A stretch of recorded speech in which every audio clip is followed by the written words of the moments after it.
Today's episode of SupChef podcast is brought to you by Danos. My friends over at Danos hooked me up. I've been working with them for a little while now. They make the most amazing seasoning blend, and they have a spicy version of this as well.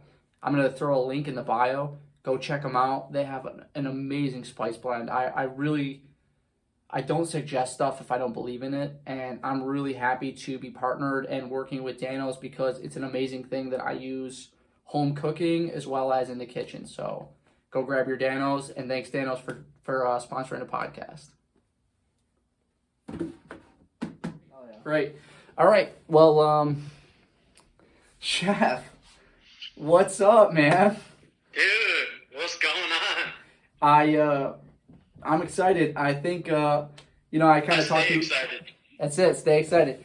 I kind of talked to you about this on the phone that Corey and I go way back, and I'll let kind of Corey get into that. But this is something I'm so excited about. This is like a passion project for me and Tim, and no better guest I could think of than Chef Corey Siegel as our first guest.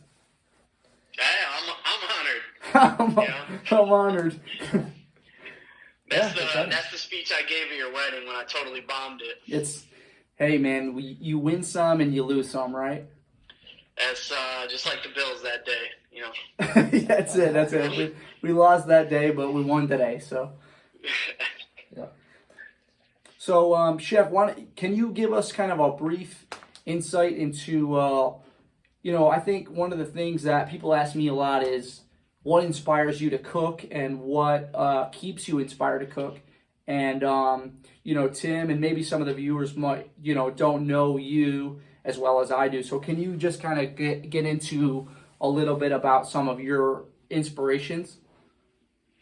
Yeah, so, cooking for me, the whole journey started in high school, and hated going to school, hated doing homework, pretty problem child, and I was super fortunate that I had a great mentor, Scott Steiner, who you also had as well, and he told me about Culinary Team USA, and this was all through a vocational program that I was exposed to. Instead of having to go to school and write all these papers and everything, I had the opportunity to go and learn how to cook. And while I was there, Scott told me about Culinary Team USA. And so when I was 15 years old, I had my eyes set on being the youngest to ever make Culinary Team USA. And Team USA is a 6-person team that represents the U.S. cooking across the country, but also internationally, mostly Germany, Luxembourg, and went to the Culinary Institute of America, graduated from there, moved down to the Greenbrier, did a 3-year apprenticeship program where you and I worked together under Rich Rosendale. And from there, really learned how to compete, busting our ass, working 18 to 20 hours a day, then staying up all night to learn how to do these different competitions.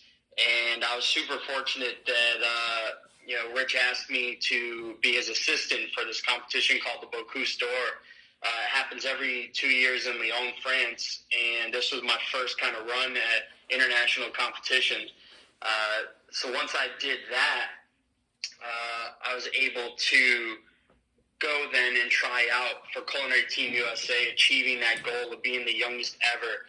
And everyone that's been on the team says making the team is the easy part, and staying on the team was really the difficult part, and it truly was. Now I've trained, over half my life to achieve this goal of getting to the team, but now it's a 4-year commitment to not only work my regular job, but then travel across the country to train with my teammates, and then have the opportunity to compete in the World Cup and Germany, where we were super fortunate to take away overall 5 gold medals. Yeah, and again, and it's always this amazing story, and I know your story, and it's hard because I think the normal person doesn't fully understand what the level of commitment is and what the level of discipline and dedication, because you say these terms like World Cup and Bocuse d'Or, but it's an extremely huge honor, and the margins are just so incredibly tight to be successful. So I just want to just reiterate how incredibly impressive Corey's resume is. And again, and I'm not just trying to sit here and blow smoke, but you just turned 30, right, Chef? Yeah. Right. Just yesterday. Right. Happy birthday to me. Yeah, happy birthday. Happy birthday. Yeah, so I mean, and that I think was, and I've known Corey, like I said, for almost 10 years now, which is crazy. And one thing that I've always kind of like admired was the ability to stay disciplined. You know, and it's almost to the level, I think, of like a pro athlete. What's your, how do you always make sure that you're staying like on top of your discipline? Well, I mean, you and I going back super far, I have this saying, it's stay excited. And every day going into work, kitchens are such a rigorous environment. You just get beat down and, nothing's ever right. People sending food back. The meat order didn't come in, whatever. I mean, it is never a dull moment in the kitchens. And, every day I would hear people like, hey, how you doing today? I'm living. How you doing today? Well, I'm here, aren't I? And, I used to say when someone would ask me that, how you doing? Oh, it's the best day of my life. Or it's the second best day of my life, and come up with some kind of witty banter about what was the first day, like, oh, the day I met you, or the day I started working here, whatever. Just something to keep it positive. Because I think if you focus on taking all that negative energy, you would normally commit to and fall into, about whether it's talking about somebody in a negative way or, just falling into the sinkhole. If you take that same kind of energy that you would come back with some kind of negative response or adding to the problem, and you contribute to a solution or try to brighten somebody's day, for me, that's super awesome. And I think the biggest thing about our industry in the culinary world is that every day you have the opportunity to evolve, and you can continue to, as Rich would say, push yourself or really drive change into whatever avenue. And so now, or let's take a step back. At that time, my goal was to learn this path, and my goal was I wanted to be recognized as a great chef, a great culinarian, a great master of my craft, and turning these raw ingredients into something that could be on the world stage. Once I came back from competing in these massive competitions, I had this opportunity for the company I work for now, Electrolux Professional, to start to work with technology in the kitchen. And for me, it was so exciting because this was a whole nother lane for me. I could continue my whole life learning about different type of flavor profiles and traveling the world. And I mean, that stuff still excites me. But one of the coolest parts about being in this new role, looking at equipment manufacturing, working for an equipment manufacturer, is being able to educate myself on these new advances that are going to take us as an industry forward, and then be able to educate others about the things I've just learned. So one of the craziest learning curves for me was I did a demo for a group of chefs my first couple weeks there. And we're breaking down whole pigs, and we're doing porchettas and smoking briskets and doing all this super fun chefy stuff. And then I had to do a presentation for a kitchen design consultant. And I cooked all this food, and he goes, hey, man, the stuff's great, but are these ovens electric or gas? Oh, well, I think you have both. Yeah, you have an electric and a gas. Well, are these 208, 480 volt? Which one breaks down faster? Which one's more efficient? How much water consumption is this to operate this kind of combi oven? So I was then, again, back to square one of my first day on the line, right? Of going, oh my God, how cool and exciting is this that I now have this whole wide open road in front of me to just continue to learn and drive down this path. And for me, I mean, it's the journey. It's the journey that keeps me excited and working towards something. And when you get there, you already have something working right behind it. So kind of once you hit that milestone, you're on to that next thing that you've already been kind of moving. For sure. Now, where is Electrolux? Where are they located? And what like? I know there's something about them making ovens in Italy, right?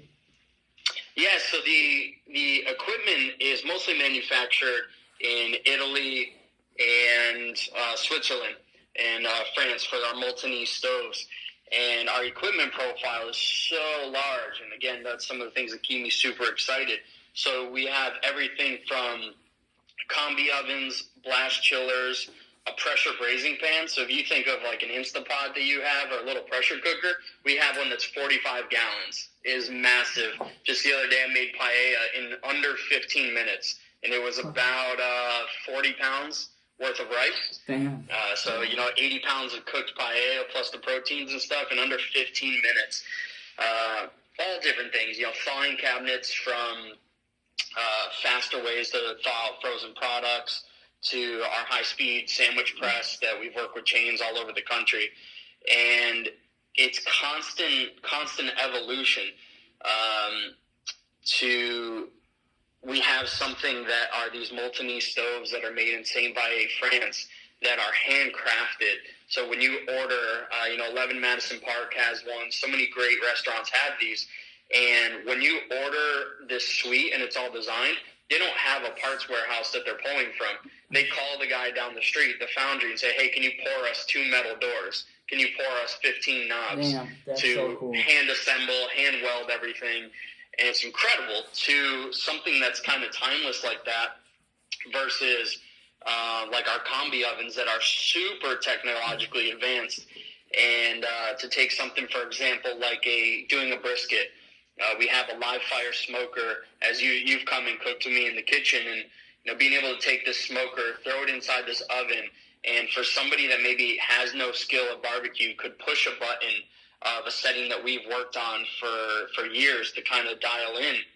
It could actually do a 6-step program of smoking this brisket to get the right flavoring depending on the amount of oxygen that the fire has, so the wood can burn at this super high level, which gives you what's called the blue smoke. And when you smell and breathe in these like sweet phenols, they create malic acid on your tongue. To then cooking in a humidified environment that is controlled, to then like being able to drop, cook to an internal temperature and then being able to drop and hold. So when you come in the morning, you have a beautifully executed brisket that you didn't need to stay up all night and add wood to and stoke a fire and add a water pan and spray it and do all these different things. So, constantly looking at technology now and how it can create all these efficiencies in the kitchen. And it really is a reflection on us, the chefs, the people that use this in the kitchens every single day, because kitchens are crazy hard work. It's one of the most rewarding industries and one of the only industries that has on-demand craftsmanship. I mean, you don't order a custom suit and or you order a custom suit and it takes weeks, maybe months to get it back to you. You go to a burger joint, you expect, I want this burger customized exactly how I want it, and it better be perfect. And I want it in less than 8 minutes. So I really feel like we're one of the only industries that have that kind of instant gratification and instant, people constantly want to make these customizations and they want a high level of product delivered to them, and it's definitely stressful. So you see so many industries, but especially ours, really focusing on technology now and helping not only make the operation smoother, but you have the people that are using this stuff, the people that are the operators and getting to create and do their craft every day. Being able to focus on their craft or focus on the customer experience because they don't have all these other things to worry about. So now I want to pull Tim into this because he's the tech guy, and I'm still, no matter what I do, I'm so impressed by combi ovens.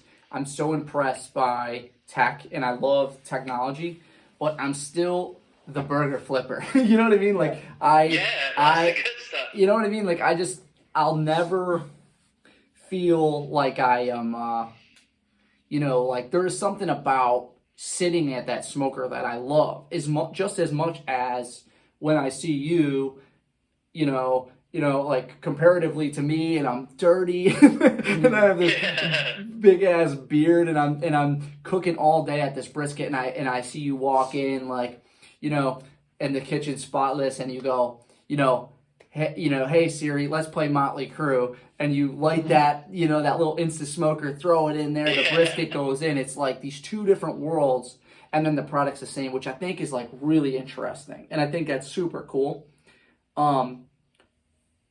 But I want to hear your opinion as well as Tim's about where do you think like the industry is going, because you still see, and I don't think we're polar opposites. I love tech. But you still see there's some Karens out there in the world, or some Nancys or whatever, that are never going to stop making coleslaw the way they made it, and that their mom made it, or whatever, right? So how do you see where our industries are going, like, and anything, especially with COVID and people, where do you see tech falling into this?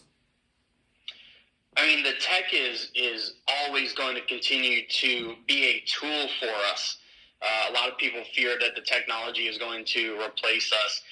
It's a huge tool, right? So the ability of sous vide cooking that everybody loves, I mean, it takes a lot of skill. You and I will still light up a big fire and cook over coals and cook that steak. And in my opinion, that's still the best way to cook that steak. But when you have a tool like sous vide, whether it's in an actual bag or it's just like the combi oven that allows you to do a consistent time and temperature, it gives you consistent results.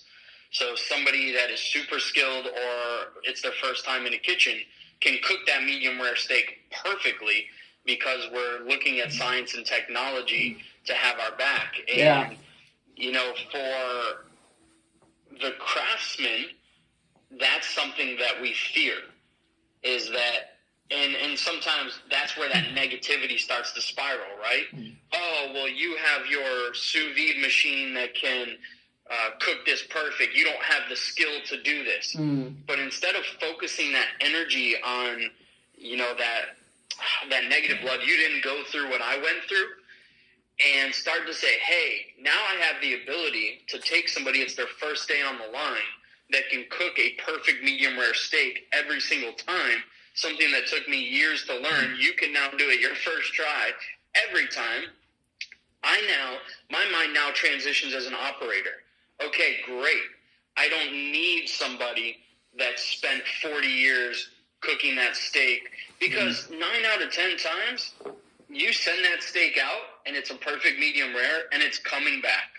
Whether it's right or wrong, it's coming back, because the lighting is wrong in the dining room, or whether it's a dark lit, a bright dining room, whether somebody thinks, the customer's always right.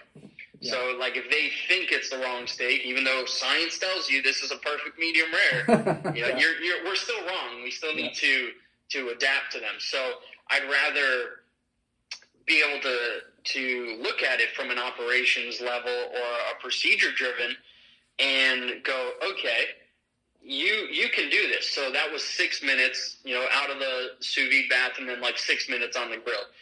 Now cook it for 8 minutes, and you're going to give them the steak they're looking for, versus having to touch it, stick a probe in it, watch the blood come out, or whatever. All these different tricks and tips you learn. And, even something I teach now with technology is that you can be the best steak guy in the world, but until the guest cuts that steak open, you literally have no idea what it actually is inside. You have a pretty damn good guess, but you have no idea what it actually is until the guest cuts into it. So, like, I love open pit barbecue just as much as everyone else. I still, when I'm cooking at home, I'm not going to get the circulator going to do all this stuff, right? I'm going to cook over open fire. I love grilling. But for me, the focus kind of changes to, I still want to make great food. I still want to do these things. Or you talked about people are going to have their recipes that they're not going to change and evolve, and that's not bad. I mean, nobody wants to look at, I don't want to have modern day like soul food cooking. I don't want to go to Louisiana that has so many amazing spots. I mean, my favorite place to eat there is like a gas station, like kind of grocery store. And you go and you pick out the crawfish and turkey necks and you buy everything by the pound and you come out just covered in all this delicious liquid. Like, I don't want to go to a modern version of that, right? I want that. Right. And I think that's some of the things that, you know, some of these things we go down as chefs is like, we're always out to find the next best thing, or give people, you know, what they think is the next best thing. But then, like, when we're going out to eat, we have the, like, pho place that's down the street, and you get this big bowl of noodles for, like, $8, and it crushes anything else. But, you know, everybody else wants, like, the atmosphere, and maybe I'm going down a rabbit hole, but it's like, you know, you go on these, like, you Google, like, best food in Charlotte, and it comes up as some place, like, you have, like, these big chain places that come up as the best. And then you find one that's maybe like a little hole in the wall, like the spots that we love. And it's like, best food I've ever ate in my life, but they only took cash, you know, 1 star. You're like, what? Where is this place? I know, right? You get your cash out. Yeah, I mean, when I was in Thailand, like, over the summer, and, like, you're not finding half these places online. You're not finding it on Yelp. You're not finding anything. You just walk on the street. You have somebody out in front of like a little storefront. You don't even know what it is. Like, oh yeah. I don't speak Thai, but they can understand me well enough, and you just like pointing at stuff and be like, "Here, whip this." You know, they whip it up. I don't even know what it is. Make it for me. And it's like sometimes that's the best kind of food. Like, it's so good. Definitely, it's an interesting point though about the technology, and I think like. One thing that we need to remember too is like these machines and this technology, they can recreate like methods that have been, you know, discovered by hand. We've done them manually. They've been doing this for like thousands of years or whatever. They can recreate that really well. Like you said, they can cook a steak perfectly. They can all do all that, but they can't innovate and they cannot create like a human being would do. Like these machines, like these like the equipment that we use, these methods and stuff like that, they all come from the bottom up. So it's like we were able to have a machine that like a smoker that like works perfectly without a person being involved because of the work that humans have put in to create those methods. And like we can replicate it, but we can't innovate and create. Like these machines have no ability to do that. And on top of that, you need somebody who understands why these methods work, why the machine is cooking it this way, why it works, like what kind of end result you're trying to work. When I work in tech, like, yeah, a lot of my job, I don't have to know why it works. I don't know what, doesn't matter. Like, I know it works. This is automated, that's automated, this, you know, whatever. But when something goes wrong, and I don't understand the underlying technology, it's all chaos. Like why? And that's another thing. You can never replace that kind of knowledge because like you have the creative aspect where it's like, okay, well, like I know if I put it in the machine, it's going to cook it perfectly. It's going to, you know, make it exactly how we want it to be. But what if we want to tweak it? What if we want to do something a little cool with it? Like, what if I want it to have this kind of a flavor? Or I want to have this kind of a texture instead of what we're normally looking for? You can't do that unless you have a fundamental understanding of food, of how, like, what's going to happen. And that works in technology. Like I said, there's a lot of people who can do my job in a lot of ways that, like, they have no idea why something works. Like, how does this report run? How does this, like, application talk to this application, whatever? Like, they don't necessarily need to know what's going on to work. But if they want to do something creative with it, if they want to maybe we can do this, you know, this tool isn't intended for this, but it has aspects of it that could do that. Or like, what if we tweak this? You can't do that unless you know what's going on under the hood. And I think food especially, it's so dynamic. It's scientific, but it's very, very artistic as well. And it always will be that way. And like, I think it applies with art as well. It's like, yeah, you can have all these tools, you can have Photoshop, you can have this, like, that will, make a painting that looks better than any human could make, but unless you understand why those techniques work and, like, what the fundamentals are behind it, you're never going to be able to create something new, you're never going to be able to innovate, so it will change, I'm sure, but just as somebody who works in tech, like, you need that person who knows. You need that person who, when stuff breaks down, they don't have to dig in under the hood and get in there. And on that point, like, about, this technology and having to have this skill set, like, you're if you don't understand what's going on, the technology is kind of useless in a way. And it's like, we're like culinarians, we're pirates, man. We're in there, we're scrapping, like, things constantly go wrong. And that is one of the biggest skill sets I took away from the kitchen, was how to deal with adversity. And the more, you going in knowing things are gonna get out of hand, the wheels are gonna come off no matter what, the more prepared you are for something, the more able you are to adapt to those kind of things being thrown at you. I mean, like, we could go on for days about crazy stories. I mean, you like turn on the oven and, like, you're getting your station all set up, and then you see flames coming out of the oven because someone decided to store their towels in there. They were sick of, like, people taking them, or, like, there's, like, crazy stories that, like, that we could go on about these things that happen, but you learn and you adapt. They're like, okay, we don't have this. I've never worked in a kitchen where I had everything I needed. And you're constantly trying to adapt and overcome, and those are those things that no matter what industry you're in, you can take that skill set and apply that. Of course. I mean, I was never in the culinary industry or anything like that. My only experience is working at a pizza place, and even that, to me, like, there was times where I'm just, like, losing my mind. I'm like, I don't know what's going on, and, like, yeah, I can't even relate to what you guys do to any level, but, like, that was too much for me at times. It's like, something breaks down, you run out of something. Like, that, exactly, and pizza places are, like, no joke. I want to ask you this question, but I have this point that, like, and this has been this big kind of thing for me, and, like, this, I don't know, precipice or whatever you want to call it, but it's kind of like just finding my own lane and who I am. It's not only a man, but, as a chef or whatever I want to be.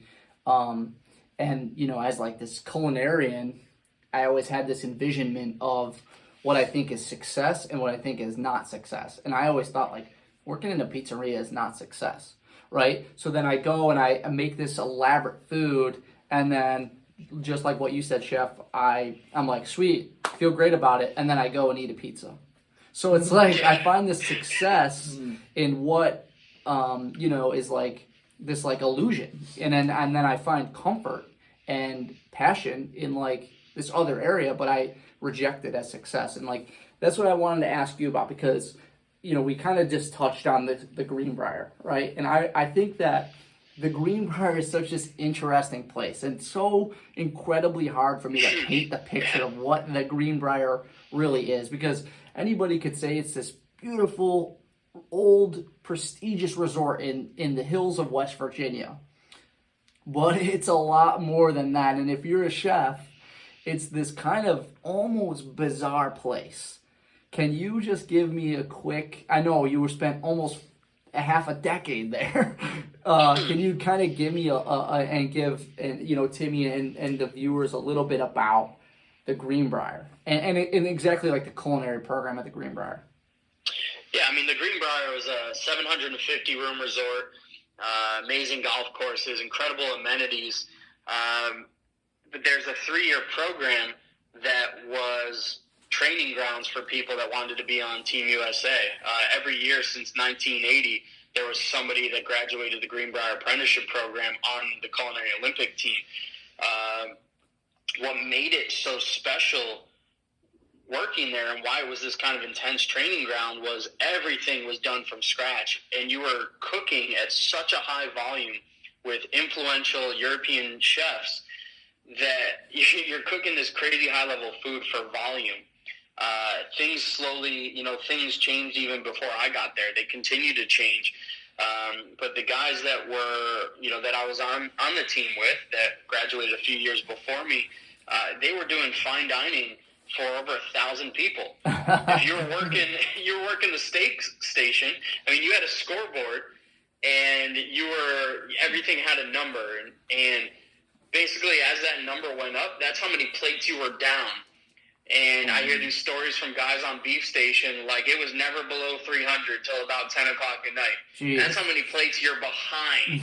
And so you're just getting crushed. And when I started, there were only a few outlets, but you have so many people there that have dedicated their life to this craft. The butchers, I mean, I'd be scheduled at 2 o'clock every day. I'd go in at 6 in the morning, and I'd butcher for half the day with those guys, and then get ready and go start my shift at 2 o'clock, leave there around midnight, start working on my competition stuff, go home, take a 20-minute nap, shower, come back, and then work with Bua on the soups. Wait, you make hollandaise for 2,000 people? How do you do that? I can't even fathom that. And you have like a Hobart mixer, and you have a sterno underneath, and it's like mixing and whipping it all together. Crazy. And that's cooking the egg yolks, and you're drizzling in. I've heard stories about like a Gatorade thermos full of like clarified butter, drizzling it in and like just having a continuous run while you're trying to bang out these sauces. And it was amazing. I had the opportunity to be the saucier, or in the saucier position at the hotel. I mean, who knows? Maybe I was 20 years old. But you're making maybe 15 different sauces for the main dining room line, plus you're making all the sauces for the banquets. And again, it could be a banquet for 1,000 people that has 2 different sauces on it. So, and everything was done right. I mean, there was no, let's just throw it in the kettle and boil it down to get it done. I mean, it was, we got the shit kicked out of us. Yeah. I mean, it was just constant, constant. Why are you doing it like this? There's a better way. Do it like this. No shortcuts. Like, would you say it's almost what my feeling was? And I worked at the Greenbrier for like a half a year, but my biggest takeaway was like almost this looming feeling of being it's impossible to be successful, and I don't mean that in like a negative way. I just mean like even probably Chef Rosendale felt. And I don't want to speak for him, but almost like we will do this, but I almost can't do this. Because, like you said, I mean, 1,000. You're making hollandaise, and the butter from the clarified butter is coming out of a Gatorade cooler. I mean, it's just like sometimes I still break hollandaise in a pot, so it's like it's incredible to me, and it's almost like, a 30,000 piece puzzle that you do every day. And then someone's watching at you, yelling at you if you're not doing it kind of their way. So that's how I felt a lot of times at the Greenbrier. Like it's going to be impossible to be successful today, but the chefs there will make sure that we're successful. Again, I don't mean that in a negative way. I just mean the pressure. And all the people there were so genuine. Everyone there is absolutely incredible. They've affected so many different people's lives. And, the culinary world is such a small community, and everyone can point back to, like, somebody who knows somebody that's worked there or worked with somebody there. But it goes right back to exactly what we were talking about, where, we learned how to do it the right way. And we were scrappy. We had to get it done. But there were no shortcuts. And you are held to the highest level to execute. Everyone has their thing about perfection, but to get as close to perfection as you can. And under all this pressure, this amount of pressure. But now it's like looking at that. I mean, we got one of these combi ovens at the Greenbrier towards my last year there, and none of us really knew how to use it. We knew that you could like save programs. We heard that we could use steam functions, so we could like slow cook lobster tails in there. But like, if I knew then what I know now about this technology, or even just that whole idea, I look back at that, and man, if we had these pressure braising pans, I could have done hundreds of pounds of oxtails and short ribs for these buffets instead of having to sear them, cook down the vegetables, deglaze, put them into pans, cover with the stock, plastic wrap, foil, load them onto a cart, wheel them over to the oven, unload into the oven, wait 4 hours, unload them out, push them out, like all these steps, like to know now, wow, I can still, sear everything, cook it down, but put it in this giant, pressure cooker and be able to get it so much quicker. Or be able to use the combi where I don't need to put plastic and foil over the food because I can create this ambient environment where it's not going to like skin over the top. So being able to just wheel a whole cart of food in there and have it cooked like how I want every single time. Instead, it was always, like you always had to run around and like, hey, how do we cook the potatoes again? Oh, it's 300 for 20 minutes, then you got to lower it down to 280 for 6 minutes, but then you go back up to 315 for an hour, and then you drop it down to 280 for the remaining. And then you start to do that, then the chef, like SupChef, comes over and he's like, What are you doing? It's this for this many, and then you do this for this many minutes, and this. And then you change everything, and then that guy comes back and goes, oh, you didn't like my method? Yeah. And it's like, every day it was like warfare. Yeah, that's a good way to put it. That's a good way to put it. So being able to have technology that you could save a program in there, again, you still had to know the product you were looking for. But now you could focus on making sure the custard was properly seasoned, make sure the potatoes were sliced thin enough, wheel it into this oven, hitting this program that was, preset in there, and it takes out all this, they usually do it like this, but sometimes it does this, so I change it to this. We see that constantly, like in the chains world, where we go into some of these stores and it's like, hey, how do you do this? And they go, oh, well, I'm supposed to do it like this, but this is the reality of what I do. Right. That's every field. That's my field too. That is my field too. Yeah. Yeah. No, it's just wild. It's wild. That's super cool. Yeah, and I was kind of thinking about this too. There's like this old, and I'm probably wrong about what I'm saying here, but I think it's this old like Japanese, like, I don't know what you'd say, like a philosophy probably. And I believe it's about archery. And if you can master the skill of archery. Now, I shoot a bow.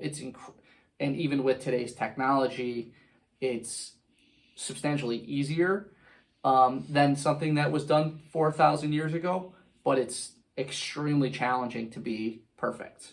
And I'm not very great, but I work at this, right? So archery is this amazing skill, like cooking. It's so incredibly old, but if you master it, if you work on how to master it, the saying goes is that like you can master anything. And I've always kind of had that thought process before I knew about this. I kind of always had this thought about you was how can somebody be? I can't shoot a bow. No, for sure. But what I'm saying is, how can somebody be incredibly talented? And there's not a lot of people I've ever met that I felt had natural talent at something. But you and maybe a handful of other people I've ever met, I have like this natural cooking talent, right? And that's amazing, right? Now you're like this specialist, right? Oh, great. But then Corey can put down the knife, or you can put down the knife and pick up a guitar or paint, or, I know you got some other things going on like aesthetics and marketing. Like there's like a lot of avenues, right? So how do you just to jump back into that like proverb or philosophy, have you ever thought about that? Have you ever kind of attributed success to something from your childhood, whatever it was? What do you kind of say to yourself? Like, what's that story of you? I think, I was always, even from a young age, like I used to do BMX bike racing. Right. I always I could always come, like I'd win all the regional races. Then when it was like the state race, I'd come in second because this guy was just so much better than me. And, I could never beat him. And like, for me, it was like, okay, I'll never be, a dominant force in this sport. So like, what else excites me? And, I started playing. Actually, my mom dropped me off when she would go like food shopping. She would drop me off at Guitar Center, and I would watch kids play drums, and that's how I learned to play the drums a bit, just picking it up and watching them. And then when I moved out to California, I didn't want to bring my whole drum set with me, so the guy talked me into like buying a guitar. He was like, "Oh, you can bring it with you and then learn how to play." And so I started learning guitar. But like, I think it's really, I don't know. I enjoy having these passions to talk about to people. Like it kills me, and this was actually one of the weird things when I kind of stepped out from being in kitchens and being surrounded by chefs to like a corporate job where I had weekends, quote unquote off, and I'm out in this society with other people that I've never been surrounded with before. And I didn't know what to talk to them about. Like, how do I talk to an accountant or somebody that's into real estate or somebody that does this? All I know is food. And I find it really exciting that when somebody, asks you, like, hey, how have you been? Or, hey, what's going on? Like, that response of, like, oh, I've been busy, man. Like, what does that mean? I've been busy. Like, what are you super passionate about? Even like, I've been busy mean I just work a lot and I don't enjoy anything else other than what I do every day. And, for some that's great. But like, I enjoy always having something going on, and it's hard for me to kind of turn off to just like relax and enjoy something. So for me, like, I play guitar like for at least 5 minutes every day. And it's just something that breaks up my day, whether it's in the morning or when I come home. If I didn't play in the morning, I grab it like one of the first things when I come home. It's just something that just breaks up my day that's super enjoyable. And, I can kind of correlate playing guitar to cooking a good bit because, like, I learned how to play guitar by pretty much learning John Mayer music. I would look up tabs and watch a ton of videos, and I would just kind of learn how to play his stuff. And it's super, super difficult, but it was always super inspiring because he's constantly changing. And so the whole playing style changed, the way he writes songs, and I would learn a lot about his philosophies, and they were just incredible. And I find it kind of the same with food, where it's like, you're still doing what you love, but you're finding new ways to do it. But it all like roots back to, doing it for people that enjoy it. Feeding somebody to create this kind of feeling of not only nourishment, but you get this kind of euphoric feeling. If somebody when somebody comes over and says, hey, this food was great. Of course, it's a great, great feeling. Because you poured your heart and soul into that. And I think that's something like, I listen to his music and it just hits me on that same level. And I've kind of watched his career over the last few years grow and change. And I don't know, I just feel like it's kind of similar in our world too. Definitely. That's amazing. Yeah, definitely good point about breaking up your day and stuff. It's so crazy to me that like when you do something so minor and like, especially like when you have a good attitude about it and you're like, I can't wait to like do this new thing that's hard, like it makes your day like so much better. Like if you go home and after work you have the attitude of like, great, I gotta do dishes, I gotta like do laundry, I gotta clean this, or like and then after I do all that I sit down and just watch some Netflix or something like that. I mean, especially during this whole pandemic thing, a lot of time that my routine was that, but when I found days to be like, let's take on a project, let's do something cool with the house, let's learn a new skill that I haven't learned, like I got excited again, and like it brings you back to life, and it gives you like some kind of purpose for that day. So even like playing guitar for 5 minutes, learning a new like little like riff or something like that, like that kind of stuff just keeps you going. Like it's not related to food for you, but like it's something that's like it's still a creative process. It's still like I'm doing something like that's just not mindless. That's not mindless entertainment. Like I think totally, and it's like it's still just creating something. Mm-hmm. So yes, like I'm playing somebody else's music, but it feels good because I'm still doing it. Yeah. And again, like, his music is super difficult. And when I mess up, it's almost like I'm doing a disservice. Like, he would be mad right now that I messed up his song. And it's that kind of level of, hey, I'm just sitting in my bedroom, you know, trying to play this guy's song, and I messed it up. And he's going to be so pissed that I messed it up. And I think it's just that same correlation and having that same kind of discipline from, you know, starting at a young age of, this is what you got to do if you want to make this team, and having these great mentors. But, like, you're the only one that's going to be able to do that.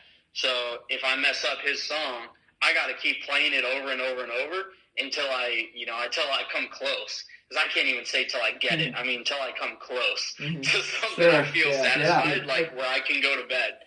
And, like, you know, it's something like that. Like, yeah. And I don't know, just that feeling of, like, if I mess that song up, I have to play it to get close to something I'm satisfied with before I could even go to bed. Yeah. And it's kind of the same, like, right. You know, knowing if I mess something up that day in the food world or whatever, I need to figure out how to fix it before I can even go to bed, or how to at least put it in the better direction. Sure. Sure. Yeah, man, it's amazing. It's I don't think your brain really fully knows when you're not like, it doesn't know. I'm talking like it's a person, but I really don't think your consciousness knows the difference between you creating while you're doing music, or you creating while you're plating a dish, or whatever the case may be. So yeah, I think, you know, your point, if I could paraphrase for you, is that, you know, creating is something that you like to do at whatever level it may be. So what would you know, somebody who is, you know, I would definitely, I know people don't like to attribute successes to themselves, but I would certainly say that you're a successful person.